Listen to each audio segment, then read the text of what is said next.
Hi everyone, my name is Christian and today we are going to be cupping some coffee. My good friends at Crema and Cream, Sherwin specifically, thank you for sending this mystery box to me and to some other of our friends.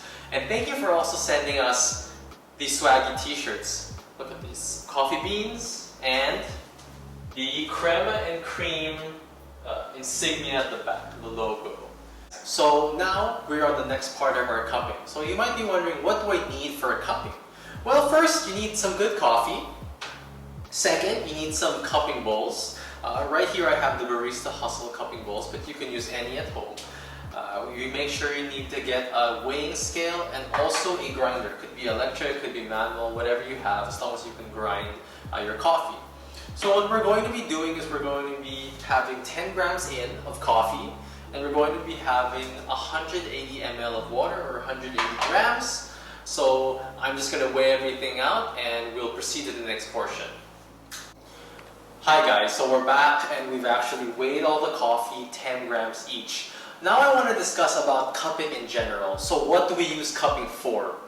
So cupping is basically used to score coffee at origin.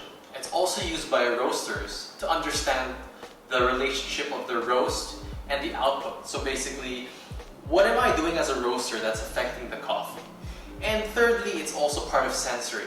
Meaning to say, if you're a coffee consumer, maybe you're a home brewer or you're a barista, or maybe you're just a consumer of coffee, you want to learn what it is that makes coffee taste the way it is.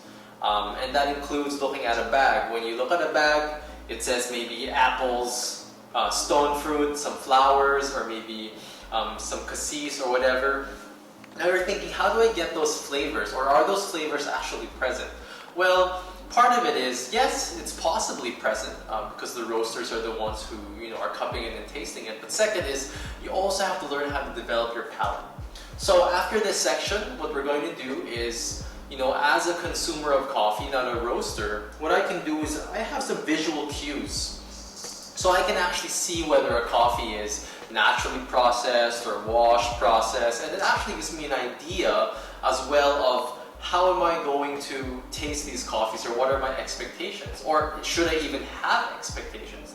These are all questions that we really think about when we're cupping coffee. It also gives us an idea of the roast level. So if we examine the coffee, we can actually see what is the roast level. Is it a light coffee? Is it medium developed? Is it dark roasted? These are all things that we think about when we're cupping our coffee. So now I'm going to be grinding these up and starting the process.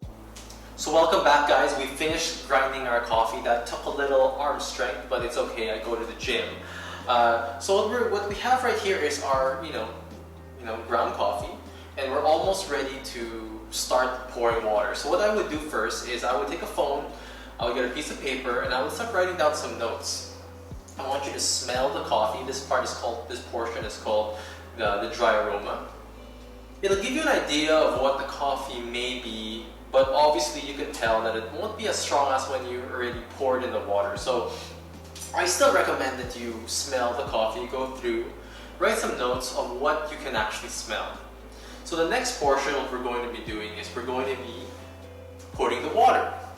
So now you may ask, Christian, what water are you using? So what I would recommend is that you use a water with a ppm of 80 to 120 ppm. So depending on you're using, maybe let's say mineral water, or maybe you're in a cafe and you're using your cafe water, just measure the ppm and ensure that it's somewhere between 80 and 120. That's my suggestion. Although, I would also preface not to use any distilled water since you'll realize that a lot of the coffee will be tasting flat. So I'm going to be weighing the coffee again, except this time I'm going to be pouring exactly 180 ml of water. So I'm just going to quickly do that and get back to you guys. So guys, I finished pouring my water, and what I want you to do is don't forget to press the timer. So once you've put your first cupping bowl on the scale, you started putting water, I want you to press start or get a timer for 5 minutes. While you do that, and it's already being lined up, or maybe you're waiting, you're kind of bored for the 5 minutes, what you could do is you could actually smell the coffee. So you and your homies or your friends, you can you can start smelling the wet aroma of the coffee. So you would do that in one line, and you would also start writing notes. So the next portion, basically after we've done the wet aroma and everything, we're going to be breaking the crust. So I have here 2 Umeko cupping spoons. They're beautiful. So what we're going to be doing is we're just going to be pushing the coffee. We're going to be smelling the wet aroma, and then we're going to be skimming the top. You notice that after I push it and after I smell, there's actually a lot of floating things on the top, and those are things that we want to remove to make sure that we can taste properly. So I can already smell some differences in the coffees just from breaking the crust. And I'm going to be doing all of this and then tasting everything with you guys. So I finished breaking the crust on all of these coffees. I've already finished also skimming the top of everything, and now we're ready to taste. So this is the interesting part about cupping. This is the actual cupping portion that we're doing. So a lot of people are thinking, I'm not an expert, or I'm not sure. I'm not sure what I'm tasting. I've never done this before, and it's okay. Coffee is a journey. Coffee is a process. So what's interesting is that the more you do it, the better you are. So similar to like any skill or anything you do in life, the more you practice, the more you invest, usually the better you become. So just take it step by step. So what I want you to do is get your cupping spoon and taste all the coffee through. Now you can tell that there's still steam coming up from the cupping bowls. This means that it's pretty hot, which means you can't even really tell the taste of the coffee. But what I want you to do is taste for body. Try to understand what kind of mouthfeel, what kind of body does this coffee have. And that will also signal some things to you as well, which I won't really say now, but as we move forward, we can also discuss that portion. So now we're actually going to be tasting the coffee. So get your cupping spoon. So if you can tell, I did like a very obnoxious slurp. They say the more obnoxious your slurp is, the more you can taste of the coffee. I'm just joking. But in all seriousness, just the reason you're doing that is to just get your whole palate sprayed. You want to make sure that you're actually covering your whole mouth with the flavor of the coffee. So as you do this, you're going to start thinking, oh, okay, I have an idea.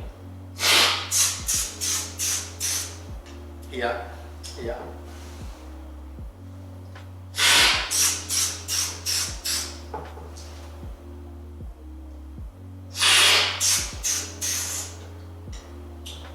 So pardon my slurping, guys.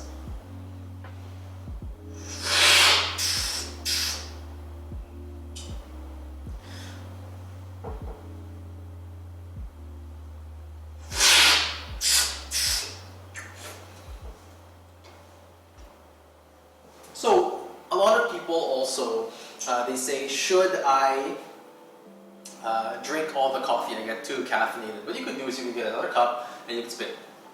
Simple as that. I haven't had my morning coffee yet, so I'm going to be drinking most of these today.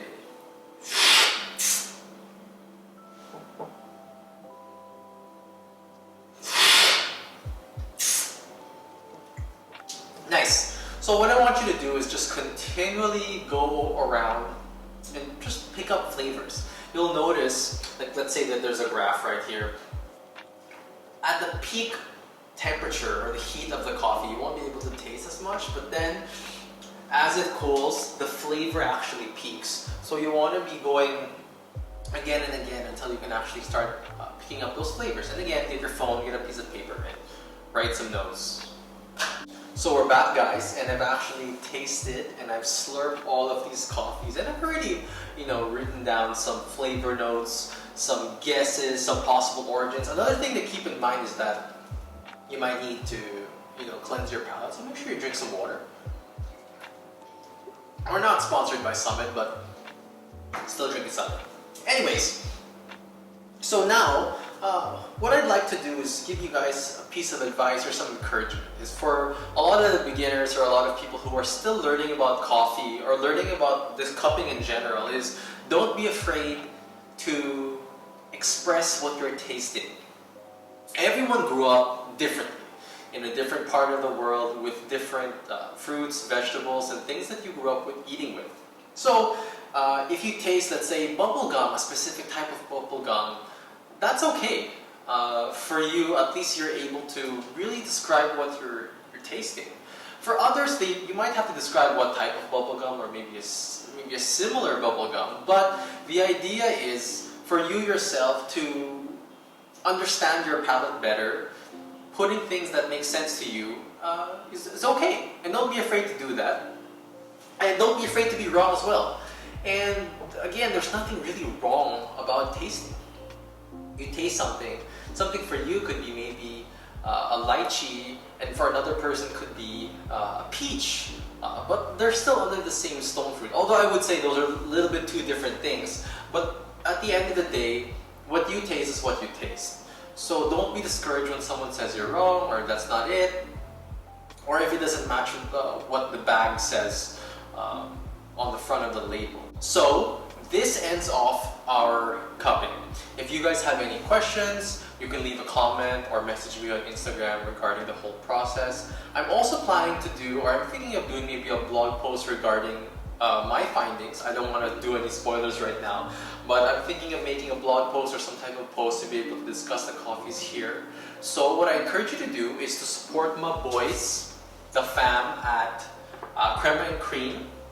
Buy the mystery box, try it out, and have fun tasting unbiasedly.